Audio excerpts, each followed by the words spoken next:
Hello friends, welcome again to my channel Gujju તડકા. તો friends, જો મારી ચેનલ પર નવા છો તો પ્લીઝ સબસ્ક્રાઈબ કરવાનું તો ભૂલતા નહીં. તો આજે હું લઈને આવી છું સોજીના ચીઝ બોલ, જે બનાવવામાં ખૂબ જ ઇઝી છે અને ખાવામાં પણ તેટલા જ ટેસ્ટી છે. તો ફ્રેન્ડ્સ, આપણે તેને બનાવવાનું શરૂ કરીશું.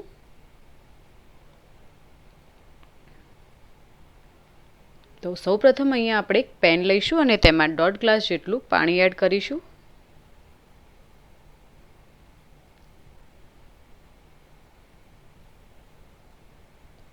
પાણી ગરમ થઈ ગયું છે તો 1 ચમચી જીરું લઈશું અને 2 ચમચી આપણે અહીંયા બટર એડ કરીશું અને તેને બરાબર હલાવી લઈશું. તો અહીંયા બધું સરસ મેલ્ટ થઈ ગયું છે. તો હવે આપણે એક બાઉલ સોજી લઈશું. અહીંયા મીઠું થોડું સ્વાદ પ્રમાણે લઈશું અને મીડિયમ ફ્લેમ ઉપર આપણે તેને હલાવતા રહીશું, જેથી કરીને સોજી પાણીમાં એકદમ સરસ ફૂલી જાય. હજી આપણે અહીંયા અડધો ગ્લાસ બીજું પાણી એડ કરીશું. અહીંયા ટોટલ 2 ગ્લાસ પાણી લીધેલું છે. તો હવે આપણે ગેસને બંધ કરી દઈશું અને તો અહીંયા આપણે આ રીતનું મિશ્રણ રાખવાનું છે. તો હવે આપણે તેને ગેસની ઉપરથી ઉતારી લઈશું અને થોડુંક આપણે તેને હલાવતા રહીશું, જેથી કરીને તે થોડુંક ઠંડુ થઈ જાય. ત્યારબાદ અહીંયા મેં 3 મીડિયમ સાઇઝના બટાકા બાફી નાખીને છીણી લીધેલા છે. 1 બાઉલ ઝીણી સમારેલી ડુંગળી લીધેલી છે. 6 થી 7 કળી લસણ જે ઝીણું સમારેલું છે. 7 થી 8 મરચાં લીધેલા છે. મીઠું જે તમારે સ્વાદ પ્રમાણે લેવાનું છે. 1 ચમચી મરી પાવડર. અહીંયા મેં ચોખાનો લોટ લીધેલો છે 5 ચમચી, જેનાથી બાઇન્ડિંગ ખૂબ જ સરસ થઈ જશે. કોથમીર લઈશું. અહીંયા તમારે મેંદો કે કોર્નફ્લોર પણ લઈ શકો છો. 3 થી 4 ચમચી ચીલી ફ્લેક્સ લઈશું.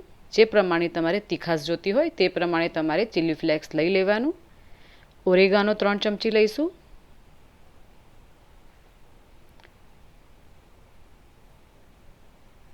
અહીંયા મેં શેઝવાન ચટણી લીધેલી છે,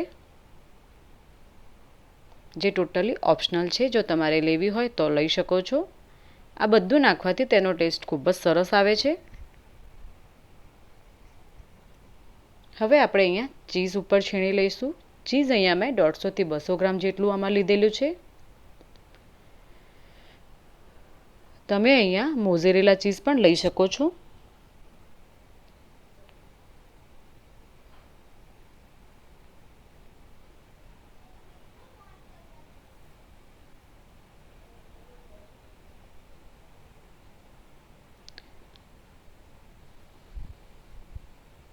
તો હવે આપણે તેને બરાબર મિક્સ કરી લઈશું.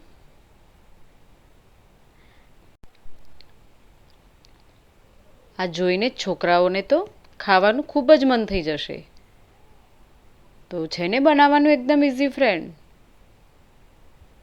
હવે આપણે તેને હાથની મદદથી બરાબર મિક્સ કરી લઈએ.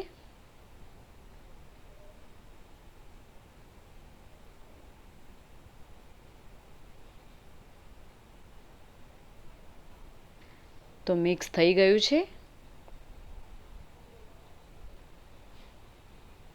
તો હવે આપણે હાથમાં થોડું તેલ લઈ લઈશું અને તેનો એક લુઓલ બનાવી લઈશું. હવે તેમાંથી આપણે એક બોલ ટાઈપ બનાવી લઈશું અને હથેળીની મદદથી આ રીતના ગોળ ફેરવીને વચ્ચે એક હોલ કરી લઈશું અને આ રીતનું એક ચીઝ ક્યુબ મૂકી દઈશું અને આ રીતના એને વાળીને ફરીથી બોલ બનાવી લઈશું. અહીંયા મેં ચીઝ ક્યુબના પીસ કરીને રાખેલા છે. તો હવે આવી રીતના આપણે બીજા બધા બોલ્સ પણ બનાવી લઈએ.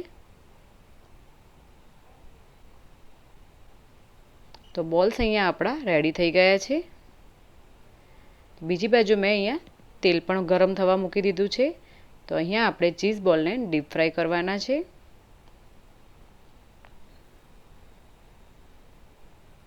અહીંયા આપણે મીડિયમ ફ્લેમ ઉપર જ આ પ્રોસેસ કરીશું. તેને થોડી થોડી વારે આપણે આ રીતના હલાવતા રહીશું. તમે તેને ફોર્કની મદદથી પણ હલાવી શકો છો. આપણે અહીંયા તેને એકદમ ગોલ્ડન બ્રાઉન કલરના થવા દેવાના છે. તો આપણા ચીઝ બોલ અહીંયા રેડી થઈ ગયા છે. તો તેને આપણે કાઢી લઈશું અને આ રીતના બીજા ચીઝ બોલ પણ તેને ડીપ ફ્રાય કરી લઈશું. તો ફ્રેન્ડ્સ, આપણા ચીઝ બોલ અહીંયા રેડી થઈ ગયા છે. તો હું તમને બતાવી દઉં.